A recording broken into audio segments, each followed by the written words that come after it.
आज हिंदुस्तान के अंदर बेरोजगारी चरम पे। आप बताओ मुझे, भुखमरी सबसे ज़्यादा चरम पे। आप मुझे बताओ भ्रष्टाचार सबसे ज़्यादा चरम पे। तो आप कैसे कह सकोगे ये सारा आया क्या? काला धन आया क्या? लोगों को 15-15 लाख रुपए जागरूक होगी, समझदार होगी, वो भारतीय जनता पार्टी की चाल को जो है समझ चुकी है और इसका खामियाजा आने वाले समय में भारतीय जनता पार्टी सहित पूरे हिंदुस्तान की जनता को बताना चाह रहा कि भाई अगर आपके परिवार में 4 भाई है, उनके अंदर जितना समन्वय होगा, जितना आप अच्छे से मिलजुल कर रहेंगे, प्यार मोहब्बत से रहेंगे, वो परिवार उतना ही आगे बढ़ेगा। यही देश की बात है। इस देश के अंदर हिंदू, मुस्लिम, सिख, ईसाई, ये 4 भाई है। आप इनके अंदर जितनी नफरत फैलाओगे, ये देश उतना ही बर्बादी की तरफ जाएगा। वहीं अखिलेश यादव, चाहे वो उनका गुजरात जाना हो, साउथ में स्टालिन से मिलना हो, केसीआर से मिलना हो, ममता बनर्जी से मिलना हो, नवीन पटनायक से मिलना हो, नीतीश से मिलना हो, तेजस्वी से मिलना हो, जो ये विपक्ष चारों तरफ से गोलाबंदी करके बीजेपी को घेरने की कोशिश कर रहा है, क्या वो 24 में सफल हो पाएगा, नहीं हो पाएगा? कौन से मुद्दे होंगे जिनको लेकर के वो जनता के बीच में जाएंगे? तमाम मुद्दों पर बातचीत करने के मेरे साथ इस वक्त कुलदीप मलिक जी मौजूद हैं, जो बेबाकी से अपनी बात रखते हैं, मुकर्रता से अपनी बात रखने के लिए जाने आते हैं। स्वागत है सर आपका। बहुत बहुत धन्यवाद। 24 के चुनाव को लेकर के जिस तरह से विपक्ष घेराबंदी कर रहा है, गोलबंदी कर रहा है, लामबंदी कर रहा है, बीजेपी को घेरना, बीजेपी का रथ 24 में रोकना कितनी बड़ी मुश्किल होगी विपक्ष के लिए? देखिए, लोकतंत्र है और लोकतंत्र के अंदर विपक्ष अपना रोल अदा कर रहा और जो सत्ता पक्ष वाले हैं वो अपना रोल अदा कर रहे हैं। जहाँ तक 2024 के चुनाव की बात है, लोकसभा के चुनाव 2024 में है। फिलहाल अभी कल ही कर्नाटक के अंदर मतदान हुआ। उस मतदान के रुझान आए और रुझान पहले भी आ रहे थे, और वो किस तरह के रुझान हैं? सारे के सारे रुझान कहीं ना कहीं कांग्रेस पार्टी के पक्ष में है। और मैं तो ये कह रहा कि अब इससे आगे भी जो विधानसभा के चुनाव होने वाले हैं, जो है राजस्थान में है, मध्य प्रदेश में है, जो है छत्तीसगढ़ में है, सब जगह ये कहीं ना कहीं 2024 के सेमीफाइनल के रूप में होंगे और कांग्रेस इसमें बहुत अच्छा प्रदर्शन करेगी। मेरा ऐसा मानना है, कहीं ना कहीं जो भारतीय जनता की उसके एक कड़ी चुनौती कांग्रेस पेश करेगी। मैं आपको थोड़ा बिहार ले चलता हूँ। बिहार में जब से नीतीश और बीजेपी अलग अलग, उसके बाद से अमित शाह का बिहार में 4-5 दौरे होते हैं। उसके बाद से वहाँ पर हिंसा की खबरें आती हैं रामनवमी के दिन। तो बिहार की जो 40 सीटें हैं वो कैसे संभालेगी बीजेपी? देखिए श्रीमान जी, जहाँ तक आप बिहार की बात कर रहे हैं, बिल्कुल नीतीश जी जो है बीजेपी के साथ थे, लेकिन अब पूरा का पूरा घटनाक्रम चेंज होगा। आपने बात करी अमित शाह जी जो है बिहार के दौरे पे गए, वहाँ पे हिंसा हुई। भाई मैं आपको एक बात बता दूं, इन भारतीय जनता पार्टी वालों की एक नीति हमेशा से रही, जो अंग्रेजों की भी नीति थी। अंग्रेजों की नीति थी कि ये आपस में हमें जो है लड़वाते थे। आप देखो, आपको इतिहास जब आप पढ़ेंगे तो आपको पता चलेगा कि अंग्रेजों ने क्या किया। मंदिरों के अंदर इन्होंने जो है मंदिरों के अंदर गाय का मांस ये फकवाते थे। मस्जिदों के अंदर ये सुअर का मांस फकवाते थे।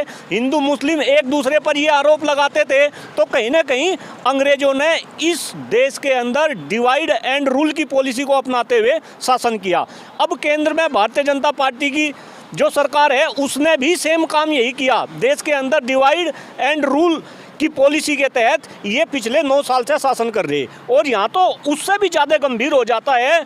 डिवाइड एंड रूल तो ये कर ही रहे, लेकिन डिवाइड एंड डाइवर्जन इन्होंने कर दिया। डिवाइड एंड डाइवर्जन का मतलब है कि जिन मुद्दों को लेकर ये केंद्र की सरकार में आए थे, उन सारे मुद्दे से ये डाइवर्ट हो गए।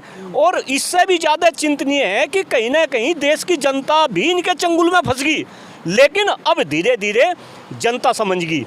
इस देश के अंदर जो आंदोलन हुए, उसमें भले ही किसान आंदोलन हो और अभी प्रेजेंट में पहलवानों का आंदोलन जंतर मंतर के ऊपर चल रहा, तो कहीं ना कहीं ये समझ चुके सारी की सारी देश की जनता, 142 करोड़ देश की जनता ये समझ चुकी कि भारतीय जनता पार्टी की सरकार कहीं ना कहीं लोगों को मुद्दे से डाइवर्ट कर दी। मैं आपको याद दिला रहा, आज से 9 साल पहले जब केंद्र में भारतीय जनता पार्टी की सरकार आई और कांग्रेस की सरकार गई, तो उस टाइम के जो मुद्दे थे, उस टाइम के मुद्दे थे देश में महंगाई, देश में भ्रष्टाचारी, देश में कालाबाजारी, देश में बेरोजगारी, इन सब मुद्दों को लेकर ये भारतीय जनता पार्टी की सरकार आई थी। लेकिन मुझे एक भी मुद्दा बता दो जिन पे भारतीय जनता पार्टी ने काम किया हो और काम करने के बाद ये उसमें सफल हुए हो। अब सारे मुद्दे पे तो ये असफल है। तो अब तो बीजेपी कहती है ना कि ना महंगाई है, ना बेरोजगारी है, ना भ्रष्टाचार है, ना लोग परेशान हैं, गरीबी दूर हो गई है, हवाई चप्पल वाला हवाई जहाज की यात्रा कर रहा है मोदी जी, 18 घंटे काम कर रहे हैं, देश की जनता को अपना परिवार मानते हैं। तो सारे मुद्दे अगर खत्म हो गए तभी तो बीजेपी बात नहीं करती है। नहीं, आप क्या बात कर रहे हैं कि भाई बीजेपी ये कह रही, बीजेपी वो कह रही, बीजेपी के कहने से क्या हो रहा? आप मुझे बताओ। बेरोजगारी, आज हिंदुस्तान के अंदर बेरोजगारी चरम पे। आप बताओ मुझे, भुखमरी सबसे ज़्यादा चरम पे। आप मुझे बताओ भ्रष्टाचार सबसे ज़्यादा चरम पे। तो आप कैसे कह सकोगे ये सारे मुद्दे खत्म हो गए? और मैं तो कह रहा, इस देश में 2 बड़े आंदोलन हुए जब भारतीय जनता पार्टी की सरकार बनी। एक आंदोलन बाबा रामदेव का आंदोलन था काले धन को लेकर, एक आंदोलन आदरणीय अन्ना जी का आंदोलन था भ्रष्टाचार को लेकर। काला धन आया क्या? लोगों को 15-15 लाख रुपए मिले क्या? और मैं तो आदरणीय मोदी जी का एक इंटरव्यू लोगों को याद दिला रहा। उस इंटरव्यू के अंदर खुद आदरणीय प्रधानमंत्री नरेंद्र मोदी जी ने देश की जनता के सामने ये कहा था कि जब बीजेपी की सत्ता आ जाएगी तो कहीं ना कहीं जितना भी काला धन है वो काला धन हम वापस लेकर आएंगे और इस देश के जो टैक्स पेई है हम उनको कम से कम 15% वो वापस करेंगे। क्या ऐसा हुआ क्या? तो श्रीमान जी आप क्या बात कर रहे हैं? भारतीय जनता पार्टी वाले कुछ भी कहे वो कटु सत्य है का? और अब तो देश की जनता जान उठी कि भारतीय जनता पार्टी का क्या चरित्र है। जो ये कहते हैं वो ये करते नहीं, और जो ये करते हैं वो ये कहते नहीं, और ये केवल और केवल इस देश को बर्बाद करने पर लग रहे, कहीं ना कहीं देश को ये बांटने का काम कर रहे। और आपके टीवी चैनल के माध्यम से मैं एक बात आपको आप सहित पूरे हिंदुस्तान की जनता को बताना चाह रहा कि भाई अगर आपके परिवार में 4 भाई है, उनके अंदर जितना समन्वय होगा, जितना आप अच्छे से मिलजुल कर रहेंगे, प्यार मोहब्बत से रहेंगे, वो परिवार उतना ही आगे बढ़ेगा। यही देश की बात है। इस देश के अंदर हिंदू, मुस्लिम, सिख, ईसाई, ये 4 भाई है। आप इनके अंदर जितनी नफरत फैलाओगे ये देश उतना ही बर्बादी की तरफ जाएगा। ये बात डॉक्टर कुलदीप मलिक को समझ आ रही, ये बात इस देश के 142 करोड़ लोगों को भी ये बात समझ आनी चाहिए। वो कह रहे हैं कि जनता समझ चुकी है, जनता को पता है कि बीजेपी ही वो पार्टी है जो उनका कल्याण कर सकती है। 50 साल तक राज करेंगे, अमित शाह का बयान आता है। क्यों भाई? 50 साल तक वे भगवान है कि जो कह रहे वही हो जाएगा? अरे ये तो देश की जनता डिसाइड करेगी कि वे 50 साल तक राज करेंगे या आने वाले टाइम में वो सत्ता से बाहर होंगे। इसमें ना तो अमित शाह कुछ कर सकते, ना आदरणीय मोदी जी कुछ कर सकते। आखिर लोकतंत्र है, लोकतंत्र में देश की जनता सर्वोपरि है। तो मेरे ख्याल से इस टाइप के तो बयान देने नहीं चाहिए किसी को कि भाई वे 50 साल तक राज करेंगे। अरे मैं तो कह रहा, जब इस देश के अंदर एक ऐसा टाइम था, कांग्रेस की सरकार थी, श्रीमती इंदिरा गांधी, स्वर्गीय श्रीमती इंदिरा गांधी जी देश की प्रधानमंत्री थी। लोगों की जबान पे ये नारा था कि India is Indira and Indira is India. लोगों ने कहीं ना कहीं इंदिरा गांधी जी को भी सत्ता से उतार दिया था। ये नरेंद्र मोदी जी और अमित शाह जी तो क्या चीज़ है? तो कहीं ना कहीं इस टाइप की बयानबाजी से लोगों को बचना चाहिए और ऐसी बयानबाजी पर लोगों को विश्वास नहीं करना चाहिए। कंगना रनौत हैं, एक्ट्रेस हैं, वो कहती है कि जो मोदी जी की बात नहीं मानता या उनके कदम पे नहीं चलता, ये उनके अगेंस्ट जाता है, वो देशद्रोही है, क्योंकि मोदी जी सब देश में ठीक ठाक कर रहे हैं। हाँ, नहीं, कंगना रनावत की भाई ये बात तो सीरियसली लेनी चाहिए कि वो पहले तो बात ये बताओ कंगना रनावत की क्या हैसियत है। और मैं आपको भी बता रहा, मीडिया कर्मियों को भी मैं ये आपके चैनल के माध्यम से सलाह दे रहा कि आप इस टाइप के लोगों के बयान को इस तरीके से बढ़ा चढ़ाकर क्या हैसियत है कंगना रनावत की। और नहीं, अरे वो कहीं की भी रानी नहीं, वो तो अपने घर की भी रानी नहीं। क्या औकात है कंगना रनावत की? आप क्या बात कर रहे हैं? और कहीं ना कहीं अगर वो भारतीय जनता पार्टी के पक्ष में बात कर रही तो ये देश के लोगों को समझना चाहिए कि वो भारतीय जनता, आप भी आतंकवादी हैं, मोदी जी का विरोध करते हैं। हाँ, ये भी लोग अब अच्छे से समझ गए। अगर मोदी जी का और भारतीय जनता पार्टी का लोग सपोर्ट कर रहे तो इसका मतलब है वे देश प्रेमी है, और अगर ये विरोध कर रहे तो इसका मतलब वे कहीं ना कहीं आतंकवादी है, खालिस्तानी है, पाकिस्तानी है। लेकिन आपके चैनल के माध्यम से पूरी गंभीरता से मैं इस बात को बता रहा कि आज के समय में जो भी सिनेरियो है, अगर जो सरकार के कोई खिलाफ बोल रहा तो वे कहीं ना कहीं राष्ट्रभक्त है, और जो सरकार के पक्ष में बोल रहा मैं तो उन्हें राष्ट्रद्रोही कह रहा। अभी आप देखो फिलहाल प्रेजेंट में क्या चल रहा, जंतर मंतर हमसे थोड़ी सी दूर है।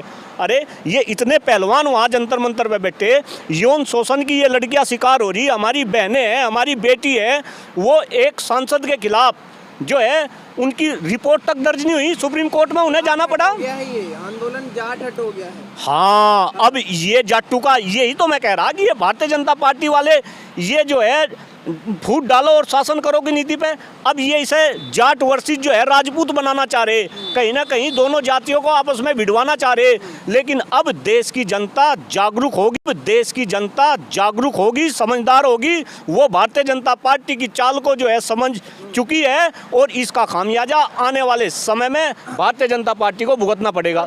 सवाल ये है कि क्या 24 में बीजेपी का जो रथ है वो दिल्ली पहुंचते पहुंचते रुक जाएगा?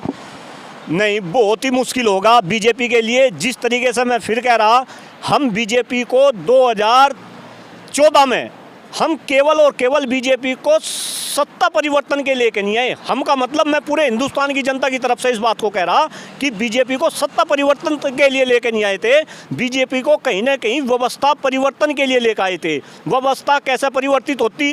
व्यवस्था परिवर्तित होती अगर देश में भ्रष्टाचार खत्म होता, अगर देश में काला धन आता, अगर किसानों की आमदनी दुगनी होती, अगर युवाओं को रोजगार मिलता, अगर गंगा निर्मल होती, कोमल होती, जैसे वादे इन्होंने किए थे, कानून व्यवस्था देश की अच्छी होती। लेकिन इन सब पे तो कोई काम हुआ नहीं, तो कहीं ना कहीं व्यवस्था परिवर्तित नहीं हुई। जैसे पीछे से चला रहा था, ये भी यही ढपड़ियाँ अनापने लगे, यही राग नापने लगे। अरे ये आरोप लगा रहे थे दूसरी पार्टी पे कि भाई कहीं ना कहीं परिवारवाद है। आप अभी देखो, मैं बार बार कोट कर रहा, ब्रजभूषण सिंह के परिवार को देखो, उनका लड़का जो है एमएलए है, उनका दामाद जो है कुश्ती संघ का किसी बिहार का जो है अध्यक्ष है, उनका दामाद, अरे पूरा का पूरा परिवारवाद। तो अगर आप भी ऐसे नक्शे कदम पर चलेंगे तो आप बहुत ज़्यादा समय तक इस जनता को बेवकूफ नहीं बना पाएंगे। आप ब्रजभूषण को कोट कर रहे हैं, उनके साथ के लोगों ने कह दिया है ट्रैक्टर भी है, पावर भी है, संपत्ति भी है, मतलब जान भी है।